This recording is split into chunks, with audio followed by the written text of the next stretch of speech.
Hi, I'm Rudy with Rudy's Restaurant. If you don't control your destiny, someone else will. We started off doing ribs. I didn't use a smoker, did in the oven.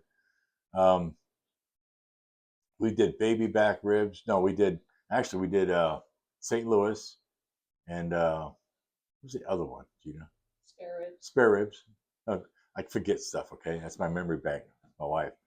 We did spare ribs. The problem with that is that they're big, especially the spare ribs, and it's hard to fit in a pressure cooker. And the quality of the cut of the baby back is really good, less fat and more meaty. And I like. I didn't want to use baby backs. I call it like the teeny weeny rib, but it's freaking good. So it's about quality. So that's why we use baby backs. We've used the other, we tried the other ones, unless it's not as if we didn't. We did.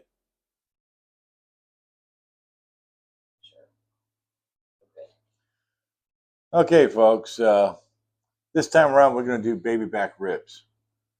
Now, we get it from several places, depending what mood I'm in.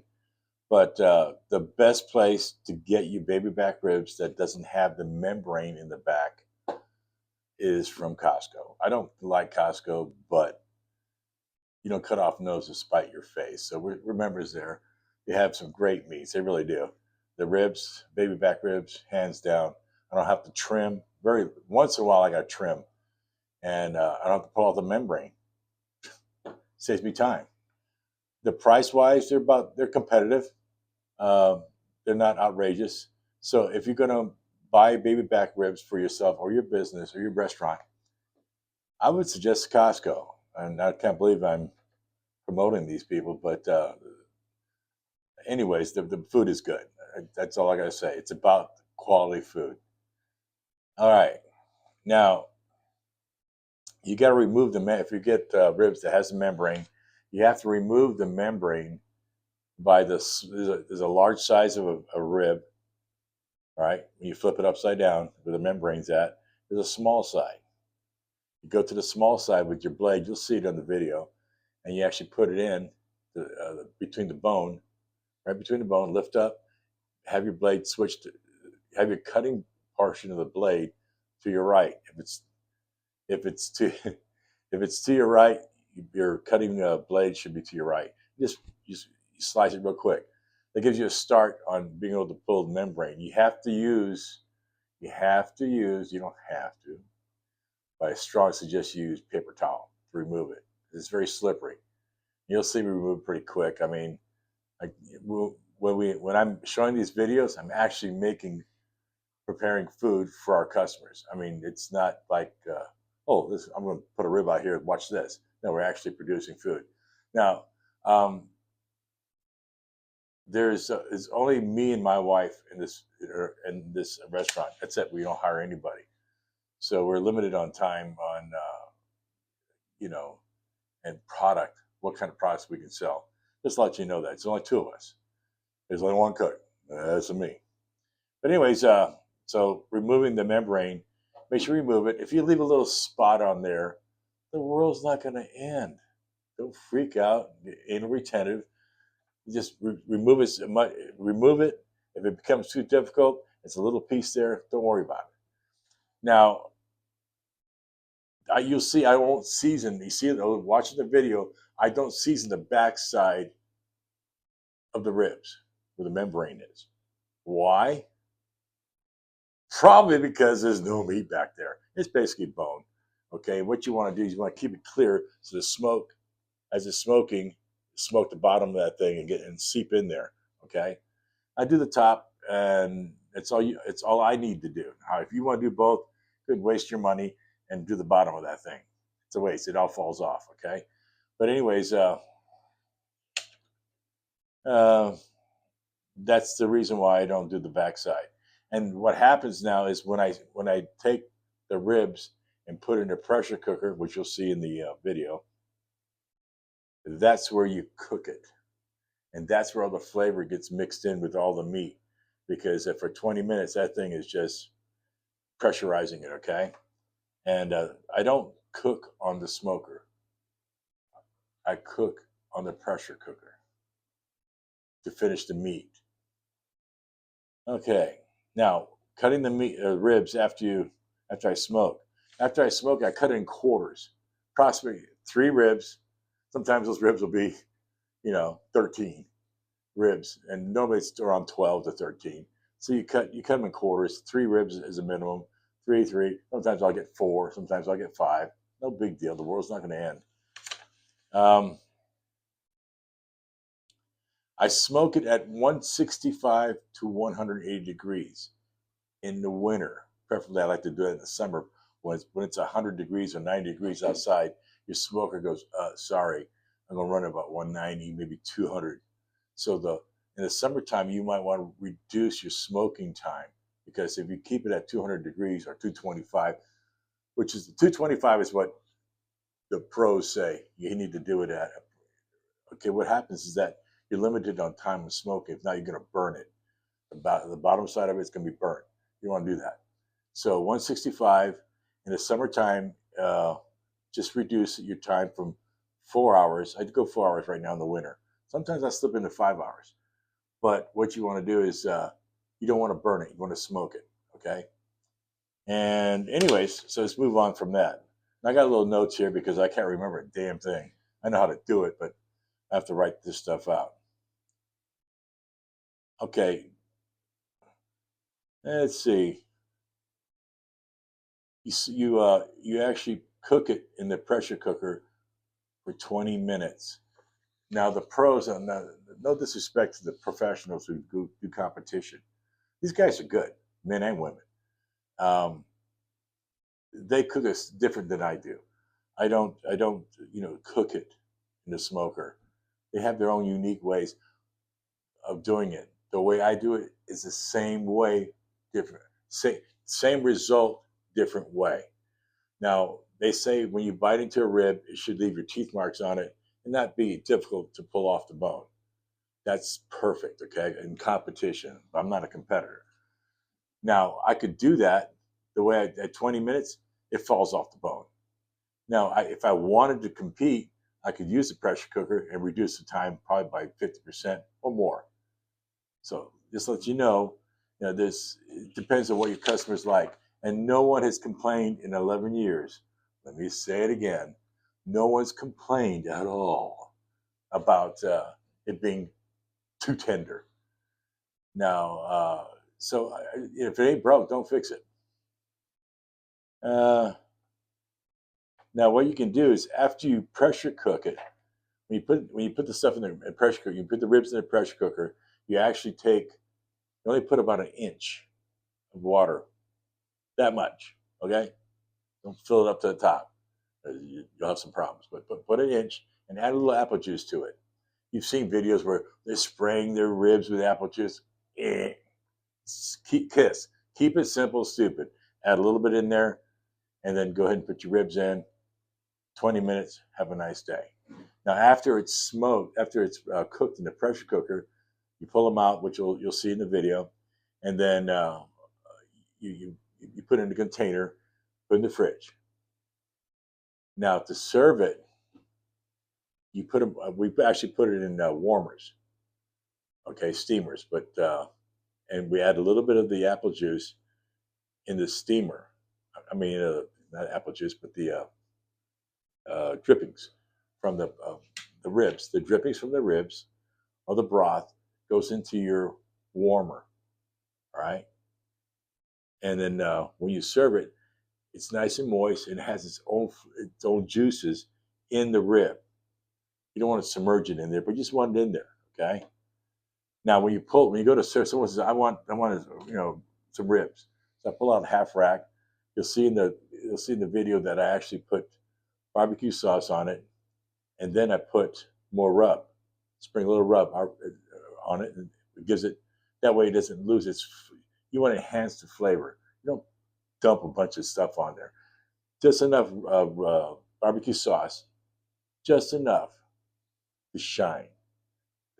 Don't drown it like a lot of people do. Speaking of that, there is a lot of professionals, restaurant owners, that do not use barbecue sauce. I actually didn't use it for the first 5 years. But anyways, I put it on there because people like it. But anyways, let's see. Going through my notes here, I think I've covered everything. Oh, by the way, it's 1 degree outside. It is colder at Witch's backside.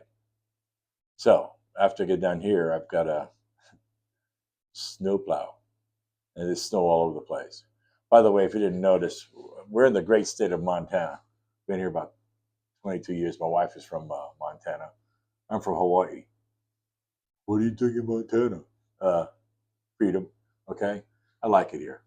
Anyways, that's all I got to say for now. By the way,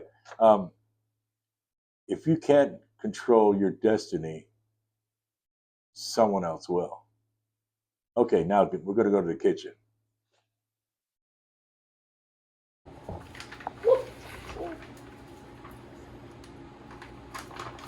Okay, as you can see, I'm cutting the package on the ribs.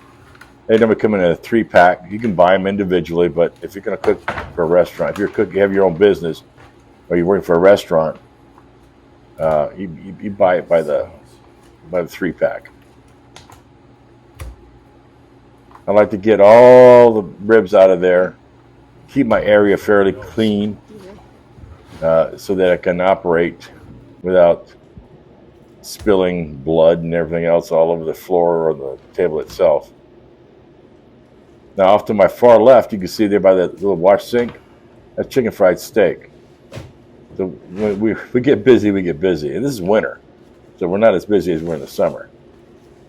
Now, pull that backing off, get a good grip on it, boom, spin it around. There you go. See that right there? Cut that off. Flip it over. Oh, see those ribs really look ugly. Okay, those aren't from Costco, and I don't like trimming too much meat away, but sometimes you have to. Yeah. That's the salt. How much salt do you put? I don't know. Take a look. The reason why I won't give you the how much to put on anything is because you need to taste it. You need to know what it tastes like. Don't wait till the customer eats it and then it's too hot or not salty enough or too salty. Here we go. I'm going to get in that bone. Be the first bone or the second bone, doesn't matter. On that small side of that, the back side of that rib. You notice I got my paper towel right there, the roll. I like using natural sunlight to do processing. So the customers don't come to the window to order or to pick up anything. It's the kitchen. They go to our dining room. In fact, where the buffalo head you saw, yeah, that's our dining room. It's got 4 tables in it. We'll show you the whole property at a later time. Okay, now you see me rubbing it in? Stay with me. You rub it in so it sticks. You can sit there and rub it all day long if you want to. Everyone has their own style. This is how I do it. Booyah! It's ready for the smoker. Now I'm going to take my 70-year-old worn out behind and walk down the line of smokers. Oh, my wife told me to look at the camera. Is that good enough? Okay. Down to my last one. This is one of my favorite ones. Now it's got to be heated up before you start scraping it. You see me scraping this bad boy? Okay. Yeah, you got to make sure it's hot enough. You know, scrape it off the excess crud. Now, when you do your ribs, do not put the top side down. If you want to, hey, have a nice day. But I strongly suggest you don't do that. Now watch this. Now see, a little burn on the edges. That's perfect. Little bit. And they're done. I think I did those for, I don't know. I'll tell you one thing. You might want to use gloves. It gets pretty hot. Oh, I got my new knives. Oh, yeah. You've seen those knives on TV, haven't you? They're freaking good. Oh, yeah. Gotta make it nice and sharp. If you got a dull knife, sharpen it or throw it away. I've thrown away more knives. Like a kid, I get tantrums. If it ain't right, it gets thrown away. Now, the reason I'm wiping with a paper towel is not because I'm trying to dry it off. Taking off I'm checking to make sure there's no excess metal on there. If you folks who are professional cooks, you know what I'm talking about. Because when you scrape it, it will leave some excess metal. Okay, I'm just cutting in quarters now, every third rib, approximately. Sometimes you get, 13 ribs. Once in a while, you get a defective pig and it's got 14 ribs. Why, I don't know. But I'm trying to figure out, well, okay, how do I do this? They're both about the same size. They get half a rack per order. Now, you see me using my cutting board here. Now, sometimes it becomes a pain in the butt sometimes, so I just use the one that's underneath it, the white one. But we were getting ready to open. I didn't want to mess up everything, so.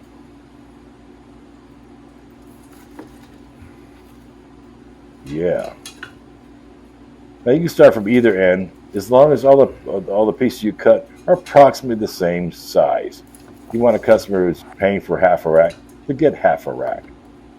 And if they complain, well, this doesn't look like it's a half a rack, give them another piece. The world's not going to end. Don't argue with them. Okay. That never happens though. No one ever complains about they didn't get enough ribs. Actually, they did years ago, but I increased the yield. Okay, I put it in a pressure cooker right now. It's got a little bit of apple juice, a little bit of water in it, about an inch total. Take it to 20 minutes and walk away. Yeah. I'm supposed to look at the camera again. Hey. Okay, now they're done, and I'm depressurizing them. Got the vent on and everything, and yeah. Yeah, you put those gloves on because it's freaking hot. You grab it by the middle edges for the ones of the pressure cookers I got.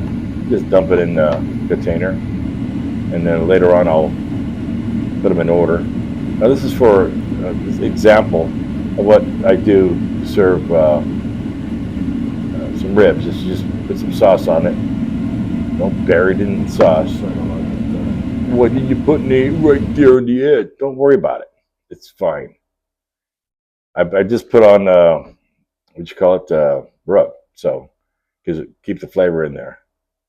Now the end of it is that gigantic. That looks good, doesn't it? That's what comes with a half rack of ribs. Is salad, cornbread, macaroni, and baked beans. All of it is made here. Okay, we're not corporate. It's just me and the wife doing this. It takes up all our time. That's it for the ribs.